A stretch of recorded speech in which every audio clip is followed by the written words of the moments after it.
Well, hey everybody, hope you're having a fantastic day.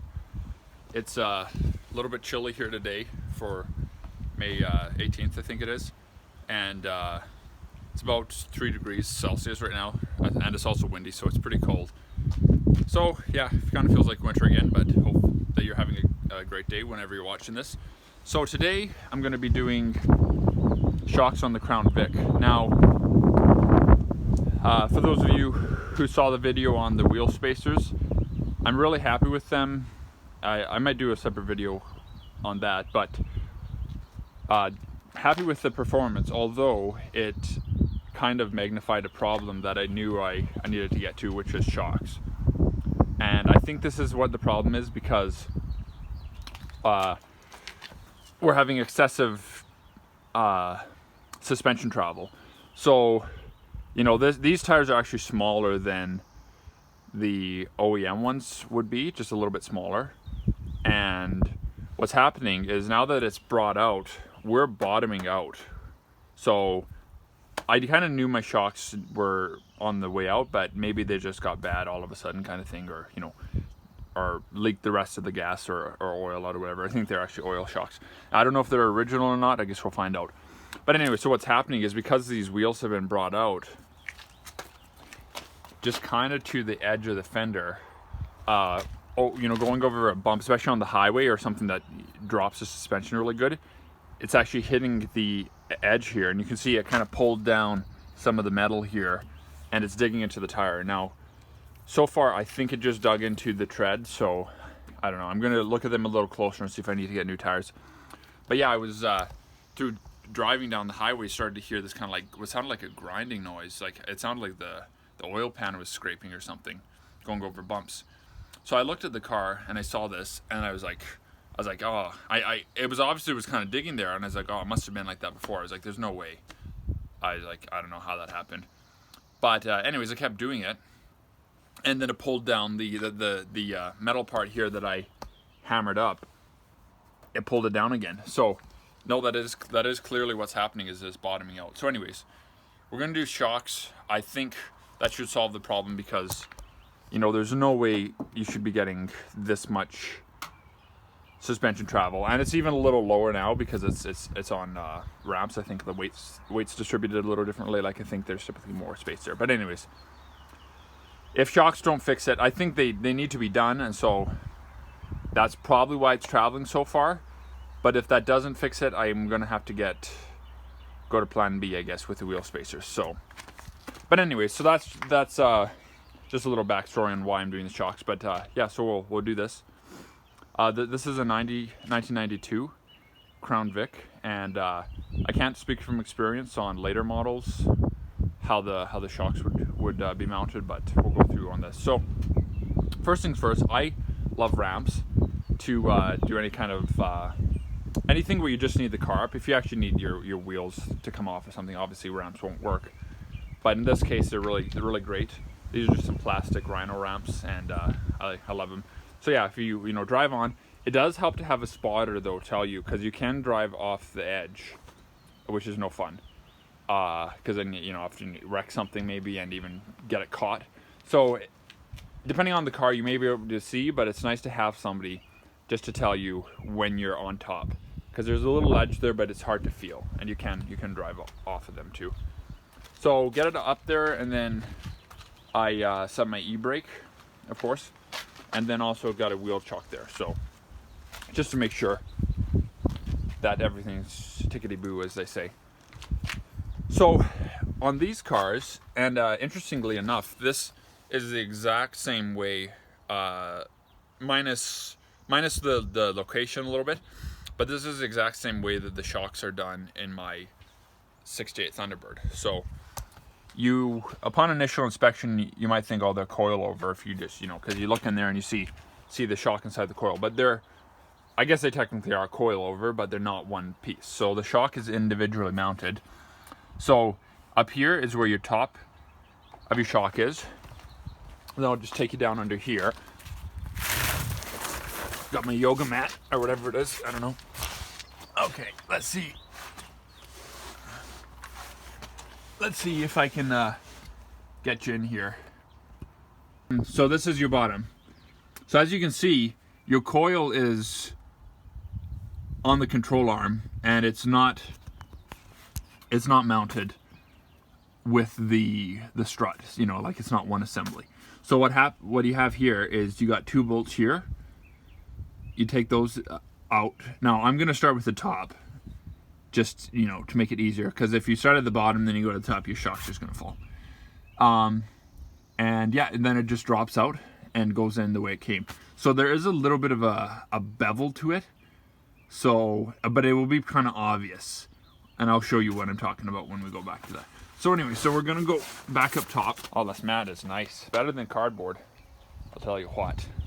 All right, so I haven't actually loosened this yet. I like to keep my videos very raw and honest, if you will. So this on this particular model, it's a 9/16. So there's a couple ways you can do this.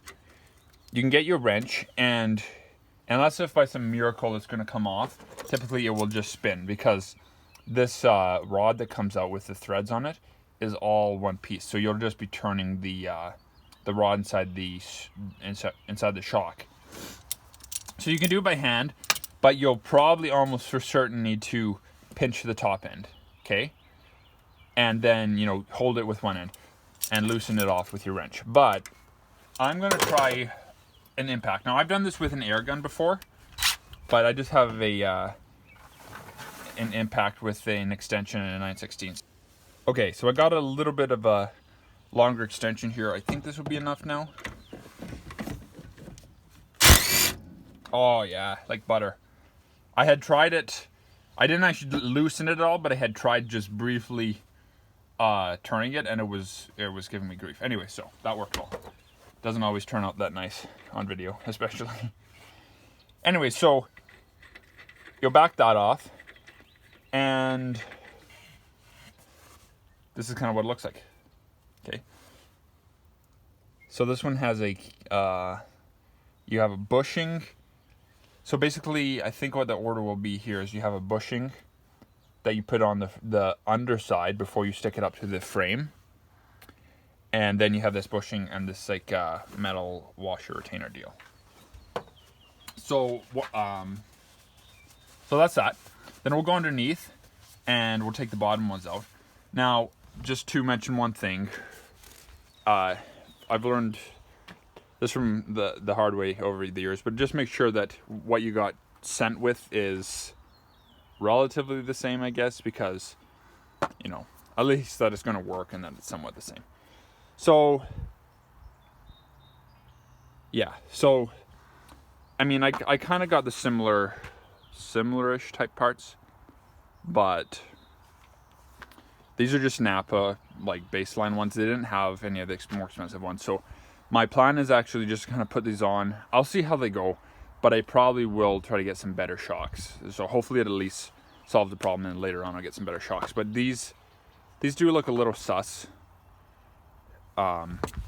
Based, you know, they're a little bit different than this one is. So anyways, we'll get it figured out. So, and then the nut is separate on this one, whereas this one it's captivated on it. So anywho, okay, so then we'll go underneath. Okay, so I know it's not the best angle here, but it's very obvious, so it's not like I really need to show you that well. I don't like that. Take that extension off. Anyway, so these 2 bolts here are 1/2 inch, and they are small bolts, so especially when it comes to retorquing it. Oh, there's a dog coming to say hi. All these are doing is just holding it, so it's not like you need to torque it super tight, and you definitely don't want to, because I think these are what, like 1/4 inch, maybe 5/16 bolts. So anyways, you're gonna back this out. Now the one thing I just thought about, and I don't think it's gonna be a problem, but you're gonna want to make sure you have enough ground clearance. Okay, so anyways, I'll fast forward and take these the rest of the way out, just to make the bolt easier to go in, like kind of like a self-starting kind of deal. Anyways, oh, so there it comes. there's just a little baby guy. And then, yeah, there's a top end. And like I said, like, I don't know, I might see if I can actually reuse the old bushings. They look to be not too bad. Anyway, so that's that. Before we put these in, I'll give them a little shot of WD-40, make it easier. The other thing too is just, if you're not sure, it'd be good to actually look up there or somehow verify that there's not a bushing stuck up there, that it's just metal, because, you know, say your bushing somehow got caught up there and there's just the shock came down, you know, that's not good, because then you have two bushings and whatever. Anyway, so just verify that you got all the stuff off the frame, that it's just the frame, and that parts of the shock didn't get left behind. Okay, so this isn't necessarily the most foolproof method to tell if your shocks are bad. If your shocks are leaking, this one is not, but if they're leaking, now if they're a gas shock, you're not going to be able to necessarily tell if they're leaking, but if they're fluid, you'll see it'll be wet. You know, you have oil dripping down here. But if you press it and it gets like caught or stuck and it doesn't expand back out, that's basically a very good indication that your shock is bad. I'm trying to see here. Okay, so these are Motorcraft shocks. Now, I don't know, there's a very, very good chance this car is, or that these shocks are original with the car. Interesting, it says Japan, so I guess they, now, they may not actually, a lot of times, like things like Motorcraft and whatever may just like, they may buy product and just rebrand it, like, you know, or they have some sort of agreement. So just because it says Motorcraft doesn't mean it's actually like made in the US, like they could have sourced it out, as obviously is the case here. Anyways, that's a side note. But yeah, like the bushings look really good on this, and I'm gonna look at it a little closer, but I think I might reuse them, just because this seems like a better design. But like I said, this has like a bit of a angle to it, so when you mount it in, we'll put the bottom in, and then we'll turn it till we find out which side sits flat, and flat against the bottom of the control arm. So anyway, so yeah, if it doesn't come back up, kind of gets stuck, that's kind of how you can tell it's bad. Let me get the new one. Hopefully this will actually, that one's stuck too. But this one's definitely coming up. I would say it's coming up faster than this one did. Maybe not. But that's not necessarily the best way to tell. Sometimes you can give it a fast hit. Yeah, I don't know. I'm really second guessing myself on this, but that's my best option. Like, it shouldn't be traveling that much, so we'll give it a try, see if it fixes the problem. These are old shocks, and it takes a fast, hard hit, because basically what's supposed to happen with suspension or with shocks, especially on like a softer riding car like this, is when you're going over like slower speed bumps, like parking lot or something, it should keep your car from bottoming out. But when you're at higher speeds and you hit a bump hard, it'll because what happens is it releases the gas or the fluid through smaller holes. So when you hit it more gradually, the fluid can pass through and lower your suspension, but when you hit it hard, it firms it up. So anyways, it's not the best example. I wish it was a little more obvious with these ones, but typically that is how you check them, is you can push them, and if they're really bad, they'll get stuck down. So, oh well, I'll try them on and see how it goes. So I think I will try to take these bushings off and see if I can reuse them, because I'm just not super happy with the way these look. So yeah, this one comes off like this. The shocks themselves look very similar. See, the bushings look good, and well, good enough. So I think I'm gonna put the old ones back on, because anything like, are these shocks are Chinese if I didn't say. But there's just even things like this is a snug fit here. Well, on this one, their shaft's smaller. So, you know, it's like, why is the spec different? Anyways, I'll play around with that a little bit and see what I decide. But, you know, if you're just replacing it, may as well just use the new ones. But that's the thing nowadays. Like, everything's, so many parts you get, they come with the wrong pulley or the wrong size bolt. Like I did the alternator on this car, got a remanufactured one from, I don't know if I should say their name or not. Anyways, like a major chain store, auto parts store, and it had the wrong pulley on it. So I put it on the car, and I was like, you know, got it fired up. I was looking at the pulley, and it's like, man, that doesn't look like the belt's riding right. Anyways, long story short, they had put the wrong pulley on, and so it's like, okay, well, I don't know who or how that happened, but anyways, so then I had to go. Thankfully, I kept my old one. I took the pulley off. So I've said it before in videos probably, but keep your old stuff.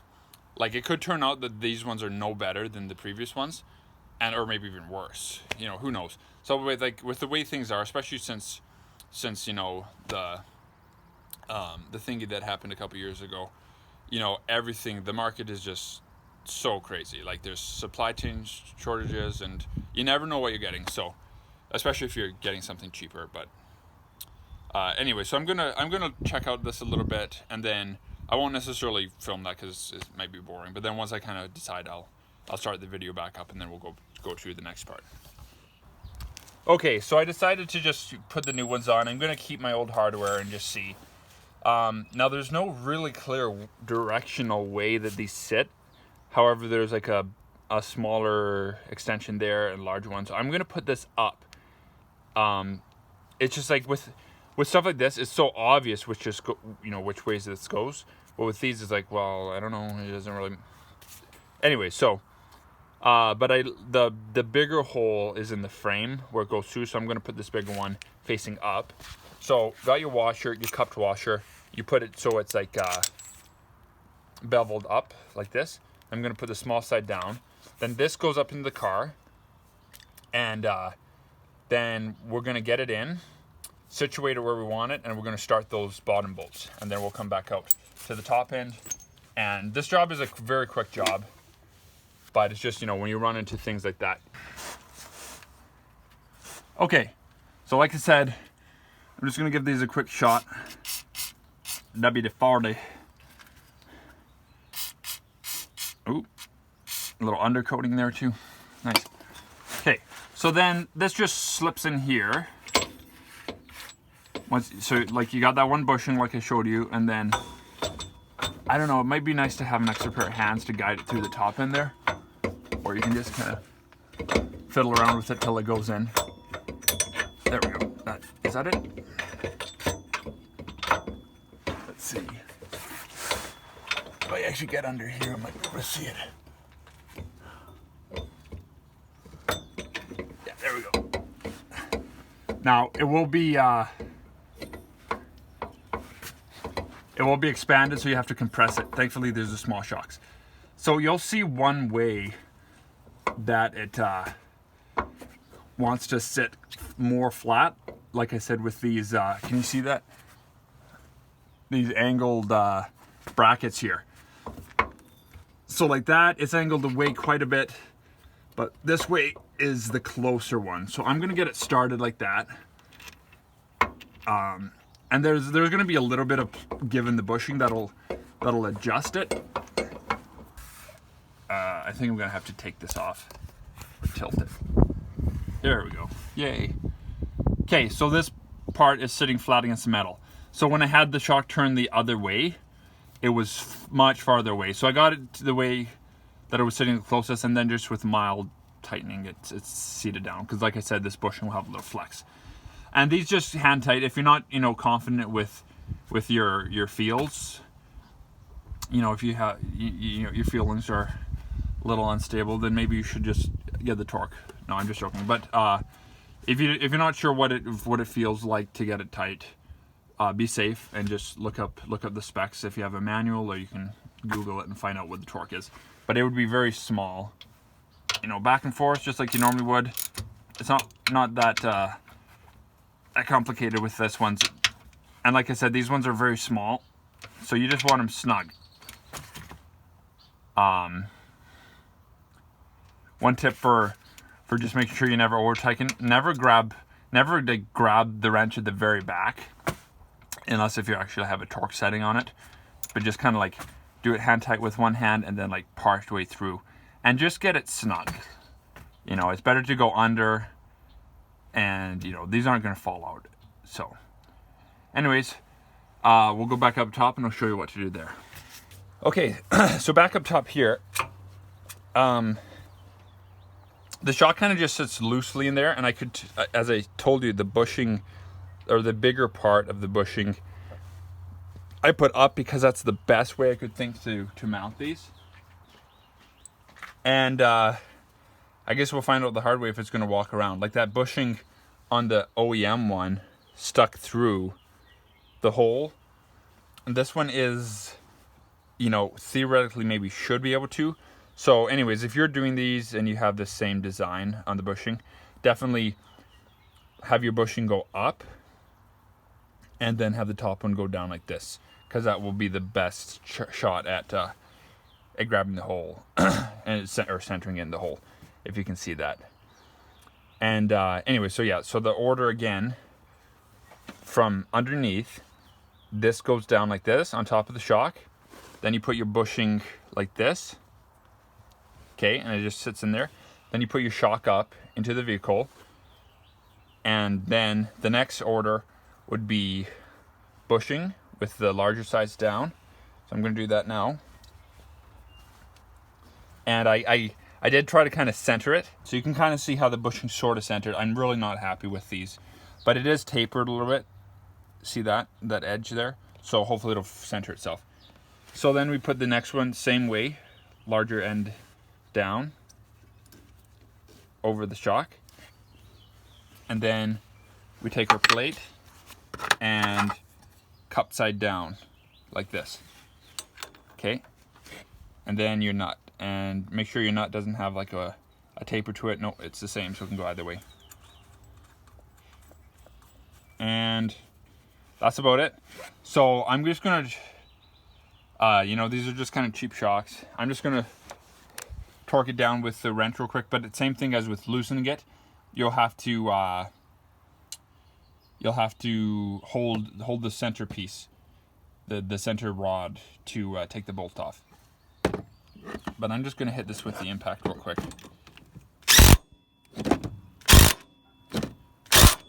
Oops. And that's about it. So there, yeah, again, there will be a torque rating on these, but basically it just needs to tighten against the bushing a little bit. So you don't want to, you can just keep going. If you're just doing it by hand, you'll just keep going and going and going, because it never feels like it's tight, because you're just squishing the rubber. So you just want it snug. Again, if you're not sure or you've never done it before, I would just look up the specs. It's probably going to be something very small, like, I don't know, 13 to 20 foot-pounds maybe. But again, like, you know, it's a kind of a vague application. Like, unless if anybody has the exact same car as me, it's not going to be the same spec. So a lot of times I don't even bother mentioning what it is, because it might just confuse people. But well, you guys are smart. But anyway, so yeah, just tighten that down, and that's it. Then you're done. Oh yeah, good thing I remembered. But the one thing I should mention is, almost without fail, from my experience with vehicles, they'll tell you in the instruction manual that you need to have your vehicle at ride height when you tighten the top one. So you can get the bottom one in. So say you had put your car up on jack stands. Well, now your suspension's just free hanging. So before you tighten it, they'll probably tell you, you can maybe get your top bolt started, but then you need to drop your vehicle down and then torque the top nut. But because my ride height is already, like, I have all my weight on my car with the ramps, I can just do it like this. So that's another reason, you know, especially if you have ramps, it's just easier to do it this way. So anyways, yeah. Aside from that, it's just a repeat on the other side. The only difference is this side is a little bit tighter to get to. There's a couple hoses in the way. but it'll be the exact same repeat. So you don't want your, one rule of thumb I heard from an older guy, pretty experienced racer and whatnot, yeah. He told me if your bushing shouldn't be like oozing out the side of the plate there that's over tightened, because then you're just wrecking your bushing. So that impact might even gone a little on the heavy side because it's just starting to squeeze out, but it's not the end of the world. One thing is not a bad idea, and I often do this, is I will mark with a paint pen a line from the nut onto the bolt, and that way, you know, if you're like me and you just want to make sure nothing's walking around or backing off, it's a good way to verify. So then, you know, in a couple, after driving a bit, I can pop the hood and look again and make sure nothing's backed off. But I'm kind of overcomplicating it. It's very simple. So yeah, always work in pairs. So you don't necessarily have to do front and back in one setting, but you should, if you're going to do one side shock, unless if it just failed randomly or something. But generally speaking, you always want to do both sides so you have even suspension travel, and you know, all that good jazz. So hopefully this was helpful, and if you like that, please consider commenting on the video and subscribing and all that kind of stuff. So thanks.